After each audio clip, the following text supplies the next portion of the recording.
નમસ્કાર દર્શક મિત્રો, ધી લોકસત્તા શોમાં આપનું સ્વાગત છે. લોકસભામાં વિપક્ષના નેતા રાહુલ ગાંધીએ કેન્દ્રમાં ભારતીય જનતા પાર્ટી દ્વારા ચૂંટણી પંચનો દુરુપયોગ કરીને કથિત વોટ ચોરી કરવામાં આવી હોવાના આક્ષેપો કરવામાં આવી રહ્યા છે. છેલ્લા કેટલાય સમયથી એવા સમાચારો સામે આવતા રહે છે કે કોંગ્રેસ નેતા રાહુલ ગાંધી અને ઇન્ડિયા બ્લોકના નેતાઓ સતત ચૂંટણી પંચ અને ભાજપની મિલીભગત હોવાના તેમજ આ બંને પર કથિત રીતે વોટ ચોરી કરીને સત્તામાં આવ્યા હોવાના આરોપ લગાવવામાં આવી રહ્યા છે.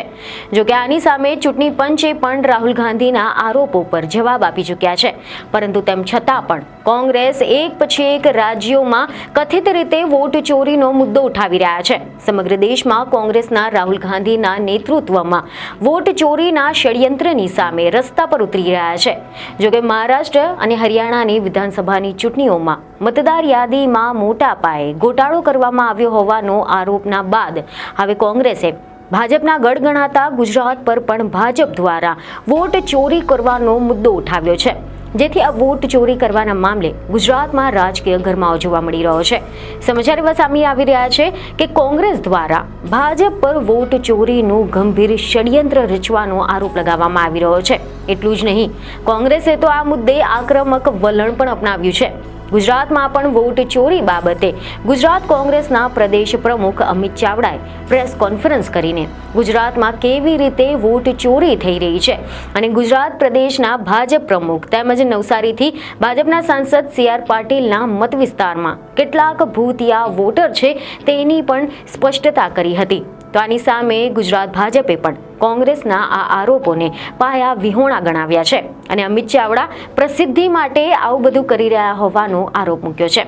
એટલે કે હાલમાં દેશમાં જ્યાં બિહારની ચૂંટણીનો મુદ્દો ચર્ચામાં આવ્યો છે અને રાહુલ ગાંધીએ લગાવેલા આરોપોની પણ ચર્ચાઓ થઈ રહી છે, પરંતુ હવે તો આ બધાના પડઘા ગુજરાતમાં પણ પડ્યા છે. તો ચાલો જાણીએ કે કોંગ્રેસ દ્વારા શું આક્ષેપો કરવામાં આવ્યા છે તેમજ ભાજપ તરફથી આ મામલે શું પ્રતિક્રિયા આપવામાં આવી છે. આ સમગ્ર મામલો છે શું? તો મીડિયા રિપોર્ટ અનુસાર એવી માહિતી મળી રહી છે કે કોંગ્રેસે ગુજરાતમાં વોટ ચોરીને મુદ્દે ભાજપ સામે આક્રમક મોરચો ખોલ્યો છે. ગુજરાત કોંગ્રેસના પ્રદેશ પ્રમુખ અમિત ચાવડાની આગેવાની હેઠળ અમદાવાદમાં પણ એક મોટી રેલીનું આયોજન કરવામાં આવ્યું હતું, જેમાં વોટ ચોરીના આરોપોને લઈને ભાજપ અને ચૂંટણી પંચ પર ગંભીર આક્ષેપ લગાવવામાં આવ્યા હતા.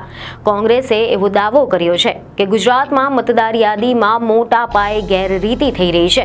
આગામી દિવસોમાં આ અંગે ચોંકાવનારા ઘટસ્ફોટ થઈ શકે છે. આ અંગે ગુજરાત કોંગ્રેસ પ્રદેશ પ્રમુખ અમિત ચાવડાએ પ્રેસ કોન્ફરન્સ કરીને જણાવ્યું હતું કે લોકશાહીનો પાયો અને દેશના બંધારણે આપણને મતદાનનો અધિકાર આપે છે. લોકશાહી અત્યારે જોખમમાં હોય તેવું લાગી રહ્યું છે, કારણ કે કોંગ્રેસના સાંસદ રાહુલ ગાંધીએ વોટ ચોરીને ખુલ્લું પાડ્યું છે. સાચા કરતા ખોટા મતદારો વધી ગયા નથી ને તેની ચિંતા ગુજરાતીઓમાં છે. લોકશાહીમાં એક વ્યક્તિ એક વોટનો અધિકાર આપે છે. કોંગ્રેસની ટીમે કરેલા નિરીક્ષણની બાદ એવું ખબર પડી છે કે મતદાર યાદીમાં ગડબડી થઈ રહી છે. ગુજરાતની આખી મતદાર યાદીની ચકાસણી શરૂ કરી તો ઘણા બધા ખુલાસા પણ થયા છે. ગુજરાતમાં એક વ્યક્તિ એકથી વધુ વખત વોટ નાખે છે. આવા ચોરોના કારણે લોકશાહી ખતમ કરવાનું આ ષડયંત્ર છે. 84 વિધાનસભા માટે ચૂંટણી પંચની વેબસાઇટ પરથી અધિકૃત રીતે જાહેર થયેલી મતદાર યાદીના કુલ 6.9 લાખ મતદારો પૈકી 2.40 લાખ મતદારોની ચકાસણી કરી અને આ દરમિયાન 8મા ભાગના એટલે કે 30,000 મતદારો નકલી, ખોટા કે શંકાસ્પદ હોવાનું જાણવા મળ્યું હતું. 84ની પેટર્ન આખા ગુજરાતમાં લાગુ થઈ હોય તો આ સરેરાશ અનુસાર અનુમાન કરીએ તો ગુજરાતમાં કુલ 5.6 કરોડ મતદારોની ચકાસણીએ 62.31 લાખ મતદારો નકલી નીકળે તેવી સ્થિતિ છે. અમારો એક કાર્યકર હવે આખા ગુજરાતના મતદારોને મળીને 2027 સુધીમાં યાદીમાં થયેલી ગડબડને ખુલ્લી પાડશે. દેશના કેબિનેટ મંત્રીની જવાબદારી સંભાળતા નેતાના વિસ્તારમાં પણ આ વોટ ચોરી થઈ રહી છે. ભાજપના નેતા સંદીપ દેસાઈ 84 વિધાનસભામાં ધારાસભ્ય છે અને આ વિધાનસભામાં 12% મતદારો ભૂતિયા મતદારો છે. જો ચેક કરવામાં આવે તો આ વિધાનસભામાં 75,000 જેટલા મતદારો ખોટા હોઈ શકે છે.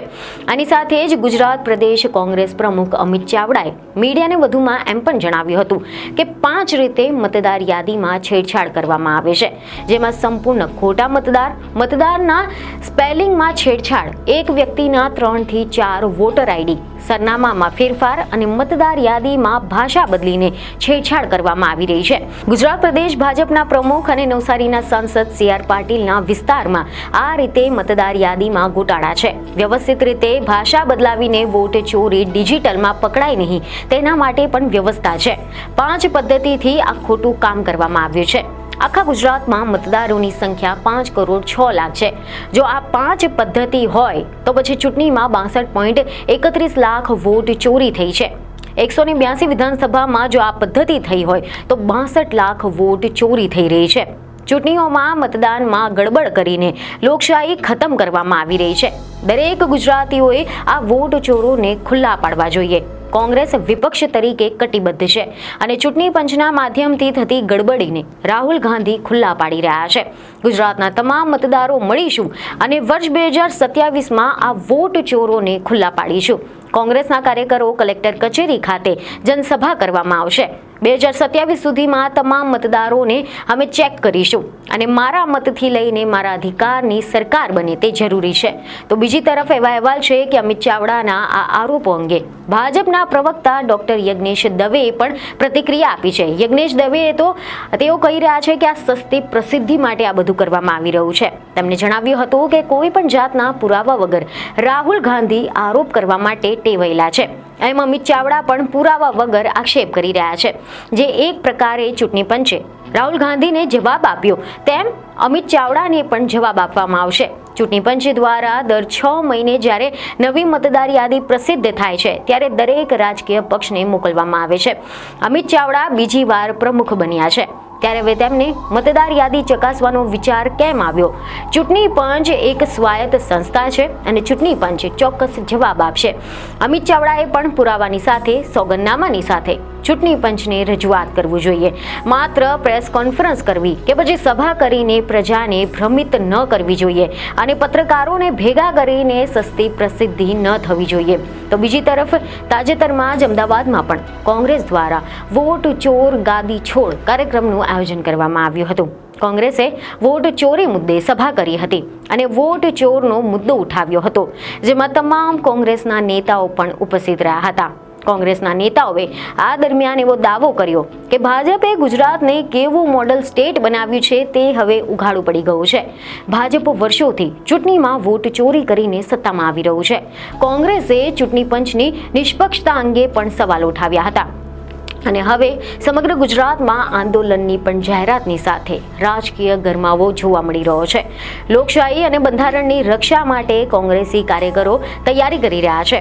આ અંગે એવી ખબરો સામે આવી છે કે AICCના મહાસચિવ મુકુલ વાસનિકે ચૂંટણી પંચ પર ગંભીર આક્ષેપોની સાથે એવી માંગ કરી છે કે નૈતિકતાના ધોરણે ખોટી રીતે જીત મેળવવા માટે ગુજરાતના CM અને દેશના વડાપ્રધાને રાજીનામું આપી દેવું જોઈએ. ચૂંટણી પંચના ભાજપના પ્રતિનિધિ જેમ વર્તન કરી રહ્યું છે. રાહુલ ગાંધી દ્વારા પૂછાયેલા સવાલનો જવાબ આપવાની જગ્યાએ ચૂંટણી પંચે કોંગ્રેસને જ પગલાં ભરવાની ધમકી આપી દીધી હતી. જોકે આ દરમિયાન અમિત ચાવડાએ કોંગ્રેસના આંદોલનની પણ જાહેરાત કરતા કહ્યું છે કે 8મી સપ્ટેમ્બરે ગાંધીનગરમાં કોંગ્રેસના હજારો કાર્યકરો ગાંધીનગર ખાતે ઉમટી પડશે, જેનો સીધો જ પડઘો વિધાનસભામાં પણ પડવાનો છે. આ ઉપરાંત કોંગ્રેસ વોટ ચોર ગાદી છોડ અભિયાન અંતર્ગત સ્ટીકરો વાહન તેમજ જાહેર સ્થળોએ લગાવવાના છે અને હવે ગુજરાતના દરેક વોર્ડની તપાસ કરીને વોટ ચોરોને ઉઘાડા પાડવામાં આવશે. મહત્વનું છે કે કોંગ્રેસના રાષ્ટ્રીય નેતા અને લોકસભાના વિપક્ષના નેતા રાહુલ ગાંધીએ વોટ ચોરીના મુદ્દે દેશભરમાં આંદોલન શરૂ કરી દીધું છે. લોકસભામાં વિપક્ષના નેતાએ આરોપ લગાવ્યો હતો કે લોકસભાની ચૂંટણી, મહારાષ્ટ્ર અને હરિયાણાની વિધાનસભાની ચૂંટણીઓમાં મતદાર યાદીમાં મોટા પાયે ગોટાળો કરવામાં આવ્યો હતો. તેમનો આરોપ મૂકતા કહ્યું છે કે મશીનના રીડેબલ વોટર લિસ્ટ ન આપવું એ વાતનો પુરાવો છે કે ચૂંટણી પંચે મહારાષ્ટ્રમાં ચૂંટણીમાં ચોરી માટે ભાજપને મિલીભગત કરી હતી. તેમજ રાહુલ ગાંધીએ બિહારમાં ચાલતી વોટર અધિકાર યાત્રા દરમિયાન અરેરિયામાં પણ સંયુક્ત પત્રકાર પરિષદમાં ચૂંટણી પંચના પક્ષપાતી વલણનો આરોપ મૂક્યો હતો.